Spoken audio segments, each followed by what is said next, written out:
Today we have to talk about LSU finally get a W against Alabama in Tuscaloosa, and all that's coming up after the bumper. Don't be cornering me. Hold up. Time. You gotta help me with that corner What's up, kids, folks? It's RJ Young. Not on step, though. Consider hitting the like and subscribe button because I upload a video every single day. It's always related, cost roll, and towards later we have one time. Whoa! Like, seriously?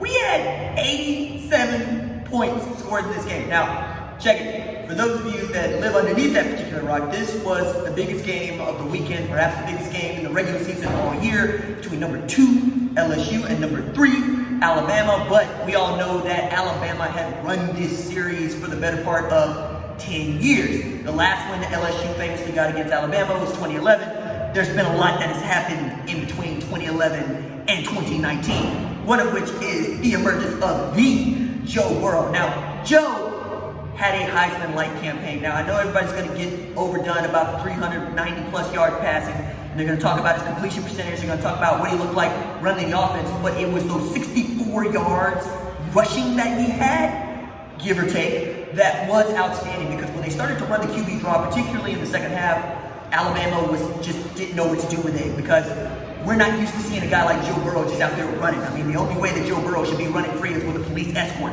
But when they used that play to a great effect in the fourth quarter, when they were able to do things like, for instance, run that like pop pass little play at the end to get them in position to score the final touchdown of the game for LSU, huge, massive.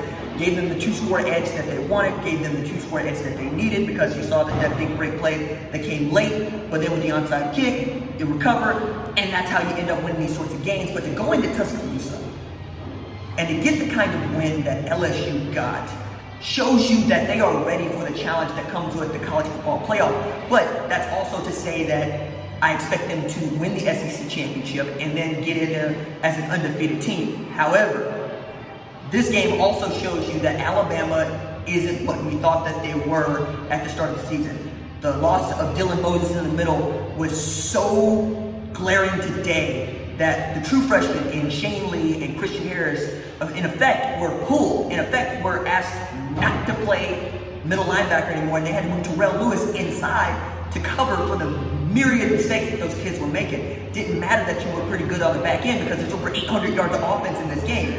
Everybody playing the secondary looked particularly bad. Even Xavier McKinney, who was able to call on the blitz to force the fumble out of Joe Burrow, get that ball into the hands of an Alabama defender. But from the very beginning, you could see things weren't going to go Alabama's way.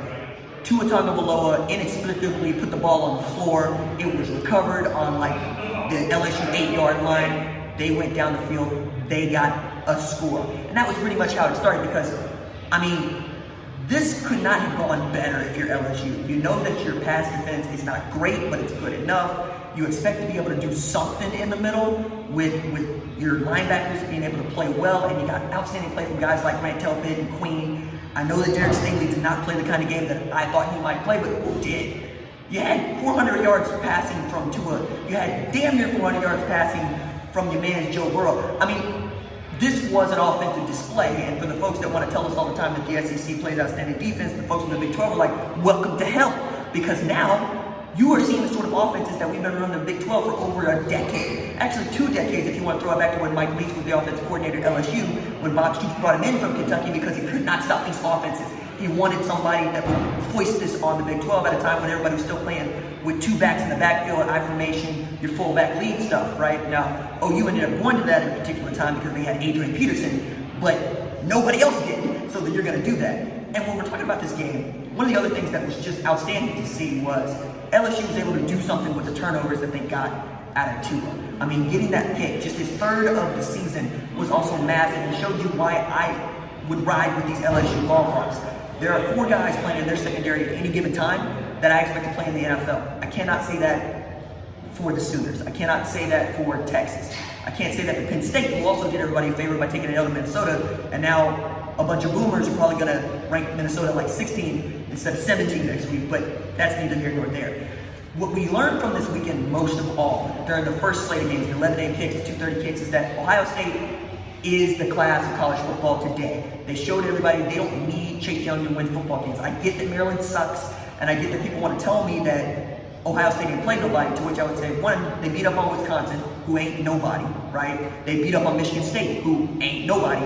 And they're the only one of these teams in the top 10 that has played an entire slate of FBS teams. Nobody else can say that. And they dominated. To which I would also say, did Clemson play anybody in 2018? No, but they still might be considered the best team, not just in the decade, but in college football. They have that at their disposal, going 15-0. Ohio State is that good. Is LSU that good? That becomes the question. I don't know that they're that good, but they are good enough to beat Ohio State because Joe Burrow is playing quarterback and he's putting together the kind of efficient Heisman campaign that we saw last year from my man, your man, Kyler Murray. We understand that to outduel Tua Tagovailoa is not an easy thing, even on a bum ankle. And I get that Alabama fans are going to want to blame this loss on Tua's ankle, but Tua's ankle don't play defense, all right? Tua's ankle didn't give up 46 points. I understand that you also want to say, hey, we have decimated by injuries. It was bound to catch up with us. We've had all these coaching changes. And, you know, it didn't matter if the game was in Tuscaloosa, to which the rest of us are like, so?